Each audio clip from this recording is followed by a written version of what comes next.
So what are the 5 things I wish I'd been told before I became CEO? The first one is, I'd say, is to focus on the most important tasks.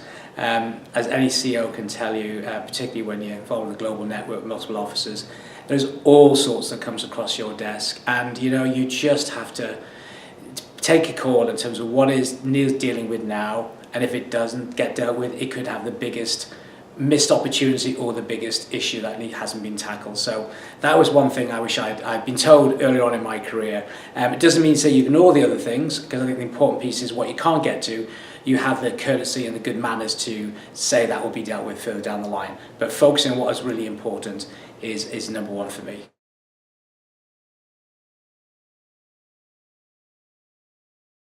So the second piece of advice I wish I'd got, which was never hire like you. In other words, don't hire like me. And really what I mean by that is, when you're building a leadership team, I believe it's really important to add incremental types of skills and personalities to the mix. And what I believe that does, which I've experienced, is it creates almost a little bit of friction and competitiveness and edge in terms of improving the quality of the thinking that comes out, because it creates more environment for debate.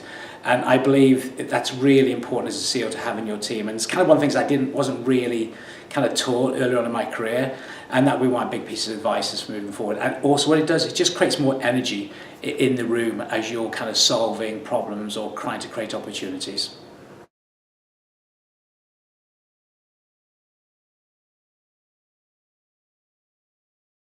The third one kind of tags on that, which is in me saying, hire people that are different to you, at the same time, or different amongst themselves.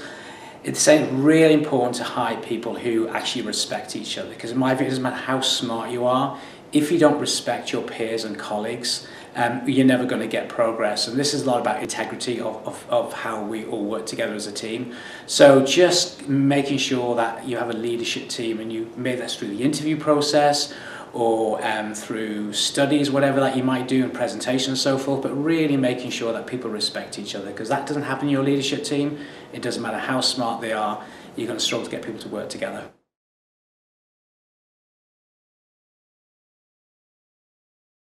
And the fourth for me is about staying positive.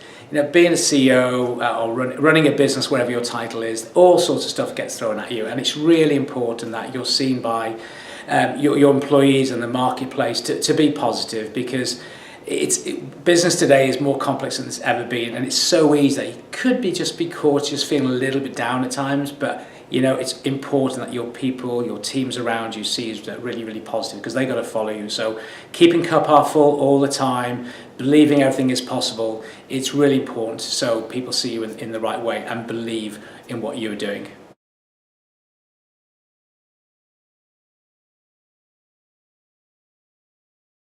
So number 5, last but certainly not least, is as a CEO is really listening more than you speak. A bit irony here is me speaking, but I think this is really significant, because as CEOs and just generally leaders in a business, we spend a lot of time, or can spend a lot of time, talking amongst our peers and our colleagues.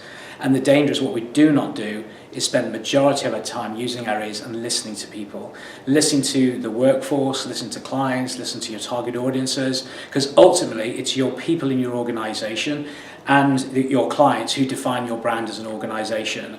And I believe sometimes a lot of CEOs and leaders of business spend a lot of time talking about themselves and talking about their business, as opposed to talking about and listening to their clients and listening to their people. So listening, using the ears more than the mouth, is another a big piece of advice which I'd had as a CEO many years ago.